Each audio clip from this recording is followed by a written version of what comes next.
Welcome in. This is a quick reaction edition of our video podcast, Musings from the Mountains. I'm Keenan Cummings, managing editor of WVSports.com. And I'm Patrick Kotnik, staff writer for WVSports.com. Well, West Virginia battled tough.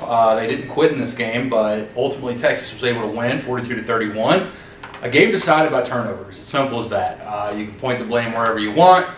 But if you go back and look at the stat sheet, pretty even across the board. I think the biggest difference was turnovers, Pat. Yeah, exactly, Keenan. West Virginia had 4 turnovers today, 4 interceptions by quarterback Austin Kendall. Someone, it's easy to look on paper and say, he maybe didn't play his best game, but head coach Neil Brown at the end of the game said that was probably one of the best games he's played. He admitted that a couple of those passes were tipped. He mentioned a miscommunication, receiver ran the wrong route.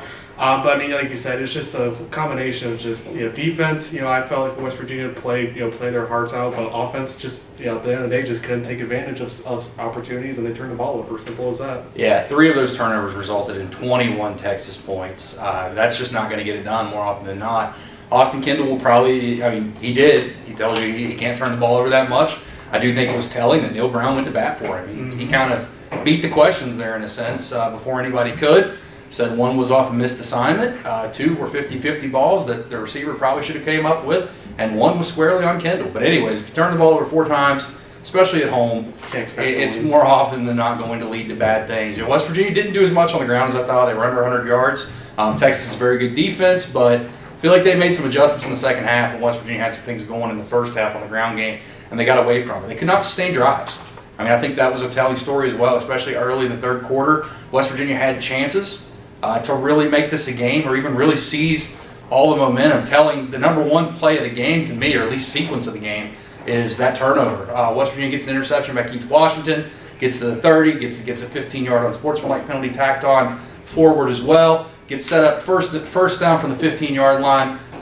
You get net gain of 3 yards, and you end up kicking a field goal. Made it 17-21 when it easily could have been a tie game. I think that was probably the sequence that, if you look back, Neil Brown and everybody else wishes they had back. As for other takeaways for the game, I think Bryce Wheaton breaking out in the second half. They might need Bryce Wheaton more than they thought before. He was a guy that early in fall camp they thought they were going to have to count on. Has not played well, has not been able to crack the lineup. Had to go in there. Sean Ryan got hurt, Sam James got hurt, came up with some big catches. So I think that he's a guy that now they might have to depend on moving forward, because Neil Brown made it clear that doesn't look good for Sean Ryan on the surface. He might be out at least a few weeks. Sam James, they'll know more Tuesday, but they're going to have to depend on some different guys there, Pat. And you mentioned receiver. The guy I'm going to mention is Keith Washington, the quarterback. He had a big interception today for West Virginia. 3 interceptions by this West Virginia defense so far in the season. He has all 3. Been a real impact player for the Mountaineers defensively this season. Just throughout all the games so far this season. Cornerback play, we've talked about that before. Him and Hakeem Bailey have been playing pretty good for West Virginia, so that's been a positive for that defense. You look at the yardage here: 463 West Virginia, 427 Texas. Goes back to my old saying, you can't score yards. And that's what it comes down to, guys. 11-point edge. Vegas got it right again. They always seem to get it right. Close to my score. I did pick 41-27. Not the time really to gloat, but I thought West Virginia played hard. They played like I thought they would.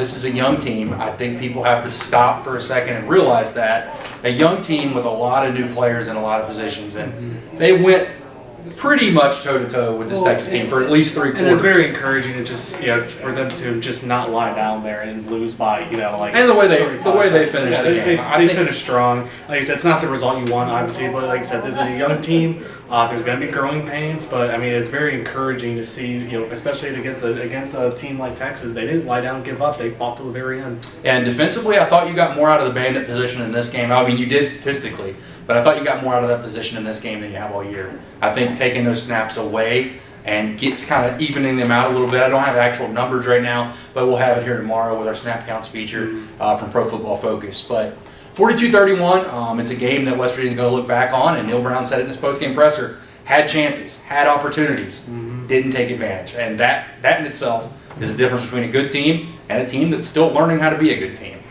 Thanks for tuning in. This has been another edition of Musings from the Mountains. We'll be back Tuesday to recap everything Neil has to say. We'll be back in the studio We'll take that step back up, as you've noticed our production of lately. But thanks for tuning in again. If you're watching this for the first time, hit subscribe. We bring you stuff 2-3 times a week. So look forward to seeing you. Iowa State next week. Should be a fun time. Thanks for joining us. It's been another edition of Musings from the Mountains.